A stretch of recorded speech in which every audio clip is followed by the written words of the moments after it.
Good morning, business people. I'm Nathania, an MBA student from IPMI International Business School. Today, I want to share my mind mapping regarding global economy and international business, taught by Prof. Sembel and Mrs. Yulita Susanti. Are you ready to learn about global economy and international business as I am? Well, before I explain about it, please watch the video of 2022 recap by VOX. Check this out! The world will mark an important milestone as the global population surpasses 8 billion people. After weeks of flirtation and fighting, the new couple has officially done the deed.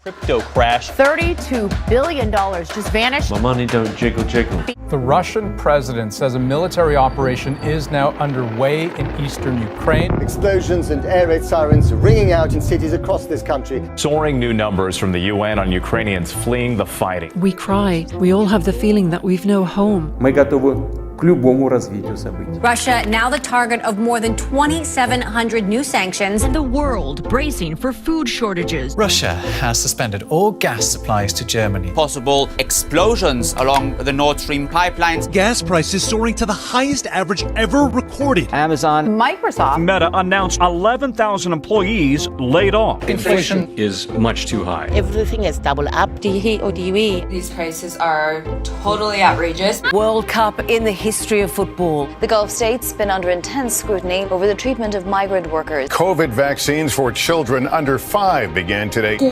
Soaring temperatures, 40.2 degrees. Pakistan reeling from the devastating floods caused by monsoon rains. We are on a highway to climate hell with our foot still on the accelerator. Hurricane Ian has changed Florida forever. This one could not contain it because the water was too much. We are seeing tragedy unraveling in front of our eyes. This crater hints at the size of the explosion in western Ghana. The government of Burkina Faso averted a plot to take over the country. Today, we have fought for our freedom from the greedy politicians. 154 people were killed in a crush in South Korea. Thousands gathered for her funeral procession.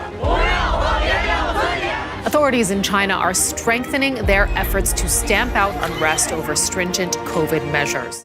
To be giving up the best job in the world. I am resigning as leader of the Conservative Party. I am prepared to give everything I have. Xi Jinping has become the most powerful leader in China in decades. Jair Bolsonaro defeated by former President Lula da Silva. Gabriel Boric will become Chile's youngest ever president. Giorgia Meloni's Brothers of Italy party winning this weekend's election. India's first tribal person elected to the highest office of the land.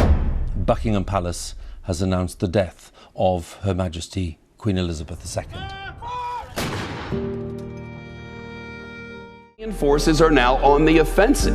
They've taken more territory in the past week than Russia has since April. About to sign the Inflation Reduction Act. The largest U.S. commitment ever to fighting climate change. Yes! 1 generation to go from segregation to the Supreme Court of the United States. History is not about statistics and memorizing dates and boring quotations. History is about people. It's about human beings. How business people have some pictures of the global economy and international business? Now let me tell you what I have learned from Prof. Sembel and Mrs. Yulita Susanti class. So here it is. In global economy and international business class, I learned the basics of global economic issues, international finance, global trade, and also I learned about the international business itself, international strategy, and international issues. From the late 90s, old economy refers to industries that have not changed significantly despite advances in technology. The new economy refers to the technology innovations, reshaping markets, access to new opportunities, concern on services, digitalizations, globalizations, and sustainability. There are 3 pillars of the rise of the new economy. First, cost reductions on interaction costs and the transformation costs because most of those operations are going digital. Second, transparency and the competitions. Because all going digital, the information can be easily accessed and it creates strong competition in the market. And the third, best customer service. Because in the new economic era, customer retention and the growth are important. The presence of new economy also can bring a financial crisis. For instance, subprime mortgage crisis happened in 2008 that bring impacts such as stock markets drop, bank, lenders, and the companies become volatile, many national economies sank into the recessions, declines in consumer wealth, economic activities, and international trades. Next, I learned international finance is the management of finance in the international business environment to help the organizations to connect with the international dealings with overseas business partners, customers, suppliers, and lenders, etc. When doing an international transactions, each country has 3 international taxes like direct tax, indirect tax, and sales tax. When we do the international business, we should prevent the risks that may occur like the cross-cultural risk, country risks, commercial risk, and currency risk. Inside the international finance topic, we also learn about the global finance system and monetary and the financial environment regarding the exchange rate and the financial crisis. In global trade, we learn about the absolute versus comparative advantages that you can see the comparison on the screen. Next, every country has international opportunities to grow their economy by research. On global trade, there is analysis of tariffs and quota called commercial policy. A tariff is a tax on imports while a quota is a physical limit on import quantity. International business occurs because globalizations, different cultures, and also the business activity. Doing domestic business, international business, multinational business, or global business can increase competition in the domestic markets and introduce the new opportunities to foreign markets.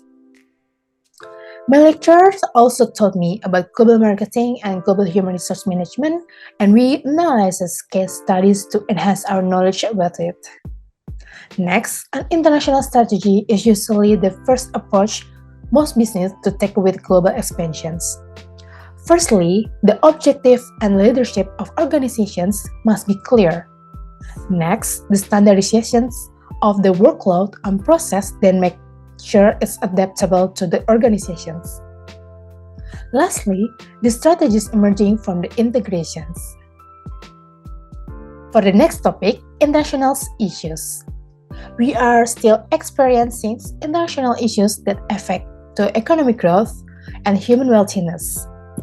International issues that we discussed were about climate change, pandemic, digital era, and trade war. So business people, there's my mind mapping about the global economy and international business. Hopefully, what I have learned from Prof. Roy and Mrs. Yulita is well explained and you have new insights by watching this video. Well, thank you for watching, business people. Bye!